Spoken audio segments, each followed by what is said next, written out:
ئەو خێزانانە بە چەناڵی حوتیان ڕاگەیان کە ئاژانسەکانی جێبەجێکردنی کاروباری کۆچبەران و گومرگ خۆشەویستان و ئازیزانیان لە بەردەم ئەوەدان بگەڕێنرێنەوە و سنورداش بکرێنەوە و هاوکات وەڵامی تەواوەتی پرسیارەکانیشان نەداونەتەوە. باشترین شتێک کە بتوانین لە ڕێەوە پێناسی ئەو دۆخەسۆز ئامێزە بکەین ئەوەیە ئەمە سەرسوڕمان و تووڕەیی و پەشێویە. ئێمە هیچ خێزانێکمان لەوێ نییە، ئەمە وەک لە خاجدان وایە. ئەمڕۆ ئەندامانی خێزانەکان ترسیان هەیە بە شێوەیەک بیر لەوە دەکەنەوە کە چی ڕوودەدات کاتێکەوانی کە تۆ خۆشت دەوێت بگەڕێنرێنەوە بۆ عێراق.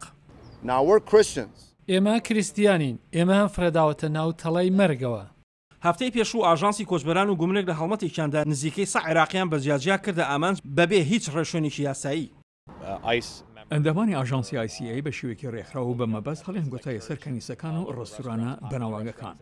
سەرەتا ئاژانسەکە هەستا بە بردین دەست بەسەرەکان بۆ ئۆفیسی ICE لە ناوشاری دیترۆیت و دواتر خستیانە ناو پاسەکانەوە بە ئامانجی گەڕاندنەوەیان.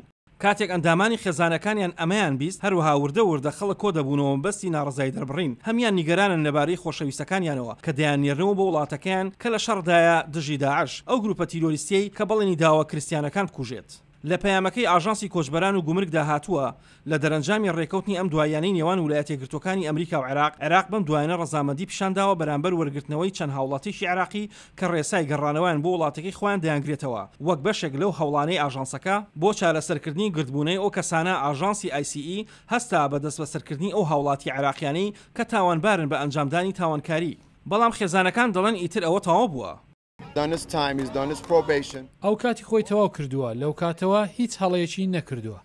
ئاژانسەکە دووشەمە وتی بە پرۆسەیەکی تەواوەتی و ڕەوا و یاسایی کۆچبەراندا تێپەڕیون واتە دادوەر بڕیای دەست بەسەرکردن و گەڕانەوەی بەسەرداداون بەڵام مافی گرتنی پارێزەریان هەیە و خێزانەکانیان دەڵێن لە دادگا شەڕ لەسەر ئەمە دەکەن.